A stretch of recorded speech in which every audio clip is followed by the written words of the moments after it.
एकूणच अन्नपदार्थांच्या गुणवत्तेबाबत फारच दुर्लक्ष केलं जातंय असं कळतंय। असाच एक धक्कादायक प्रकार ठाणे रेल्वे स्थानकावरील फूड स्टॉलवर घडलाय। प्लॅटफॉर्मवरील स्टॉलमध्ये एक्सपायर झालेल्या पेयाची विक्री केली जात होती।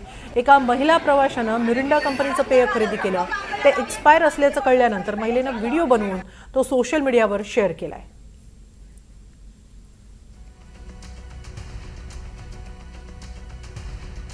ॲक्च्युली मी माझ्या ऑफिसच्या कामानंतर घरी जात होते आणि तहान लागली म्हणून हे मिरिंडा घेतलं ठाणे रेल्वे स्टेशनवरती आणि त्याची एक्सपायरी डेट बघितली तर 2 दिवसाच्या आधीची होती। आज 13 जुलै 26 आहे आणि ह्याची एक्सपायरी डेट आहे 11 जुलै 26। तर ॲक्च्युली ह्या गोष्टी मी याला विरोध करते आणि सरकारला निवेदन करते की ह्या सगळ्या गोष्टींच्यामुळे ना सामान्य जनतेच्या लाईफवरती आणि हेल्थवरती खूप मोठा परिणाम होते। पण हे मला माहिती आहे, मी एवढं सगळं करूनही याच्यावर काही परिणाम होणार नाही आहे।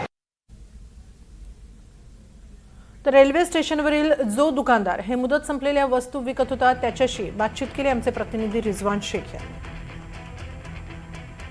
सध्या सोशल मीडियावरती ठाणे स्टेशन येथे प्लॅटफॉर्म क्रमांक 2 वरती एक कोल्ड्रिंक घेताना जो एक्सपायरी डेटचा जो कोल्ड्रिंक आहे तो त्या महिलेने दाखवल्यानंतर कुठेतरी आता अनेक आरोप जो आहे तो या सोशल मीडियाच्या माध्यमातून दिसून येत आहे। सध्या मी देखील ठाणे स्टेशन येथे प्लॅटफॉर्म क्रमांक 2 वरती उपस्थित ज्या ठिकाणी त्या महिलेने एक्सपायरी कोल्ड्रिंक घेतली होती हाच तो व्यक्ती होता ज्या ठिकाणी महिला जे त्याच्याबरोबर आर्ग्युमेंट करत होती। खरं तर यांनाच विचारण्याचा प्रयत्न करू की कशा पद्धतीने जे एक्सपायरी डेटचे माल आहे ते तुम्ही ठेवला होता।